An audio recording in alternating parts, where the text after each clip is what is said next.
So you've inherited a property either through trust or probate in Northern California, and you don't know where to start. Well, if so, you've come to the right place, because this is our conversation starting now.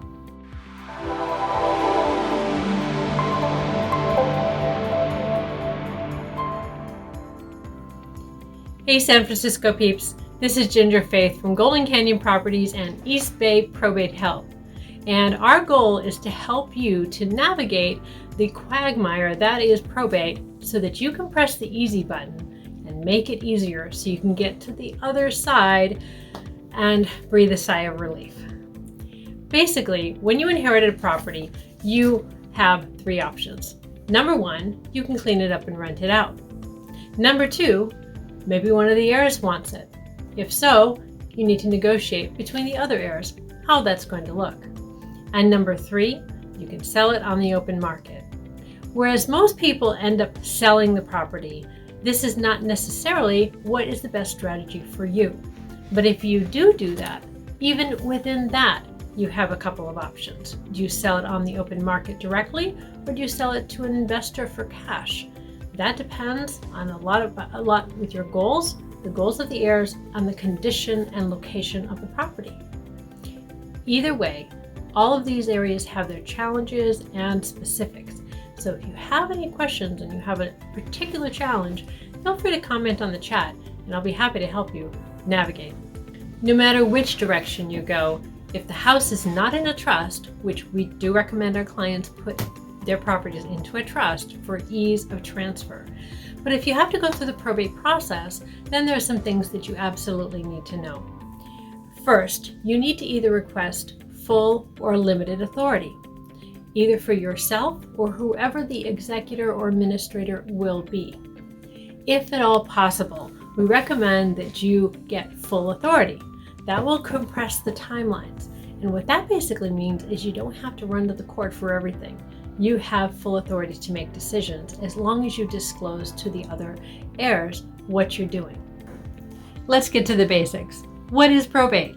Probate is simply you asking the court permission to take over the decedent's estate on behalf of the heirs and the state of California. So once that's happened, hopefully you've gotten full authority. Now it's time to look at the property, the debts, anything that's owed and anything that's owned. And look at it and make a fair distribution of everything, paying off the creditors, of course, and then leaving what is left to the heirs and beneficiaries. Of course, the house is a big consideration as well. It's generally at this time that a family will decide to hire an attorney, but at times people will go pro pers, which means that they represent themselves in court. Whichever way you decide to go, you will have to deal with the house. And so that's what this video is focusing on, helping you to press the easy button when it comes to the house and probate. If you saw my video several months back and I said probate sucks, you understand why. It's because when you have to go through the court, it's more cumbersome and it's more challenging. So I always recommend to my clients that you set up a trust. When you set up a trust, you don't have to go through probate and nobody knows your business. But if you haven't set up a trust, or your parents or your decedents have not set up a trust, then you will need to go through the probate process. So it's at this time that the siblings need to get together. Hopefully it will be amicable, but maybe not. There are all sorts of situations as varied as the people involved. And there could be sibling rivalry, there could be contentiousness. And so hopefully in your case it's not, but if it is, then you probably will need a lot of strong professionals on your side to help you navigate through this situation. So unless an executor is specifically outlined in the will as to who it's going to be, you're going to have to find somebody to be the administrator of this probate.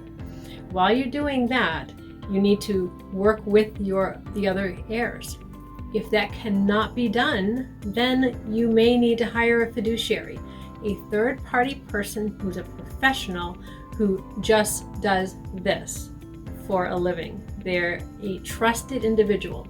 Now, if you do decide to go the route of a fiduciary, it would be very well recommended that you speak to an attorney that you really trust and get recommendations of who to do this, because this is a really, really important responsibility. Of course, when you're dealing with personal property, that's one matter. When you're dealing with real estate, that's a completely different situation. And in this case, you not only want a real estate agent who knows real estate, but also understands the nuances of probate. Somebody who's certified, who understands how to deal with a probate situation and can help you walk through the process. Again, pushing the easy button, because if you don't, there's a lot of things that could go wrong. So one of the first things you're going to want to do with the real estate, no matter what you decide to do with it, is to get a proper evaluation immediately so that you know exactly what you're dealing with and what the appraisal is. Either an appraisal, a broker price opinion, and if you decide to rent it out, even a rental survey could have some value for you. Right away, you need to see what the numbers are and what the playing field is. If you're finding this information valuable, then hit the subscribe button and ring the bell. You'll be notified when more interesting real estate topics come out weekly. So, as we continue, if you do decide to sell the property outright, you have 4 options. Option number 1, you sell it on the open market as is and see what you get. Number 2, you spruce it up a little bit and see what you get. Number 3, you sell it for cash to an investor and you get cash quick and you're done with it. They can even offload all of the personal belongings after you have gone through the things that you want to keep. That's not a bad idea either. Option number 4, our company actually has a really cool program where we will foot the bill to pay for renovations, make it a top value, and bring it, maybe stage it. We don't necessarily want to do a full remodel, but make it really, really nice and sharp, and then split the difference with you at the end.